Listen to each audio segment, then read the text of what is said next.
नमस्कार। प्रस्तुत है आज का चिंतन। ईश्वर तो रोम रोम में समाया है। किसी के अहित की कामना करना ही अपने लिए संकट बुलाना है। दधीचि पुत्र पिप्लाद ने जब माता से अपने पिता को देवताओं द्वारा अस्थियां मांगे जाने और उनसे बने वज्र से अपने प्राण बचाने का विवरण सुना तो उन्हें देवताओं के प्रति बड़ी घृणा उपजी। अपना स्वार्थ साधने के लिए दूसरों का प्राण हरण करने का छद्म करने वाले यह लोग कितने नीच हैं। इनसे पिता को सताने का बदला लूँगा। पिप्लाद तप करने लगे। लंबी अवधि तक कठोर तपश्चर्या में प्रसन्न होकर भगवान शिव प्रकट हुए और बोले, वर मांग। पिप्लाद ने नमन किया और बोले, देव प्रसन्न हुए हैं तो अपना रौद्र रूप प्रकट कीजिए और इन देवताओं को जलाकर भस्म कर दीजिए। शिव स्तब्ध रह गए, पर वचन तो पूरा करना था। देवताओं को जलाने के लिए तीसरा नेत्र खोलने का उपक्रम करने लगे। इस आरंभ की प्रथम परिणति यह हुई कि पिप्लाद का रोम रोम जलने लगा। वे चिल्लाए बोले, भगवान यह क्या हो रहा है? देवता नहीं, उल्टा मैं ही जला जा रहा हूँ। शिव ने कहा, देवता तुम्हारे देह में ही तो समाये हुए हैं। अवयवों की शक्ति उन्हीं की सामर्थ्य है। देव जले तो तुम अछूते बचे रहो, यह नहीं हो सकेगा।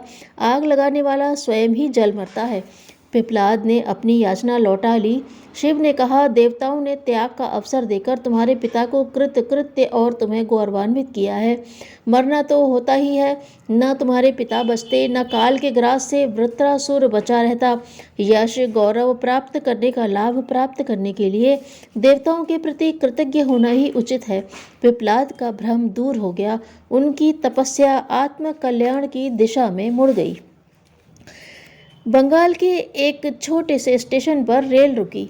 एक युवक ने जरा जोर से आवाज़ लगाई, कुली कुली। भला उस छोटे स्टेशन पर कुली कहाँ से आता?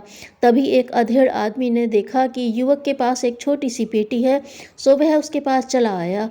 तब युवक ने उसे ही कुली समझकर झिड़कते हुए कहा, तुम लोग बड़े सुस्त हो जी, मैं कब से पुकार रहा हूँ, ले चलो इस बक्से को उठाकर। उस आदमी ने बिना कुछ कहे सुने पेटी उठा ली और युवक के पीछे पीछे चल दिया। घर पहुंचने पर युवक ने मजदूरी के पैसे जो निकाले तो वह आदमी बोला, धन्यवाद, मुझे इसकी जरा भी ज़रूरत नहीं है। तभी घर के अंदर से युवक का बड़ा भाई आया और बोला, नमस्कार विद्यासागर जी। सुनते ही युवक के पैरों तले की जमीन खिसक गई। वह विद्यासागर जी के चरणों पर लौट गया। उसे उठाकर गले लगाते हुए वे बोले, भाई, मेरे देशवासी व्यर्थ का अभिमान त्याग कर अपने हाथों से अपना काम स्वयं करने लग जाए, यही मेरी इच्छा है। तुम आगे से स्वावलंबी बनो, यही मेरी मेहनताना है, यही मेरा मेहनताना है। ऐसे दृष्टांत व्यक्ति को आत्मावलंबन हेतु प्रेरणा तो देते ही हैं, बड़ों की उस विनम्रता निरहंकारिता की भी झांकी देते हैं जिसे अपनाने के कारण ही वे महान बने हैं। जब भगवान को कोई कृपा प्रकट करनी होती है तो वे उस कृपा के आश्रय का मन स्वयं अपनी ओर खींच लेते हैं। जो लोग यह कहते हैं कि केवल भगवान का स्मरण करने से स्थूल प्रकृति में कैसे परिवर्तन हो जाएगा, वे यह नहीं जानते कि परिवर्तन की क्रिया तो बहुत पहले से ही प्रारंभ हो चुकी रहती है। प्रार्थना तो केवल भक्त के हृदय में भगवत इच्छा की प्रत्यावृत्ति मात्र है। जब कभी विपत्ति काल में भगवान की अनुकंपा प्राप्त करने की अभिलाषा उत्पन्न हो तब जान लेना चाहिए कि भगवान की ओर से विपत्ति निवारण की योजना बन रही है। ज्यों ज्यों उनकी योजना प्रौढ़ होती है त्यों त्यों हमारी श्रद्धा और विश्वास तीव्रतर होता चलता है।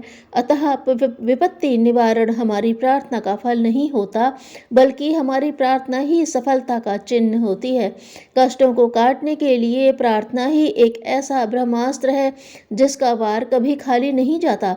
हृदय से उठी सच्ची विश्वास युक्त प्रार्थना में सब कुछ प्राप्त करा देने की विलक्षण शक्ति है। हमें अपनी आत्मा, जो परमात्मा का संक्षिप्त रूप है, पर विश्वास रखकर विनम्र भाव से गदगद हो प्रतिदिन ईश्वर प्रार्थना करनी चाहिए। धन्यवाद।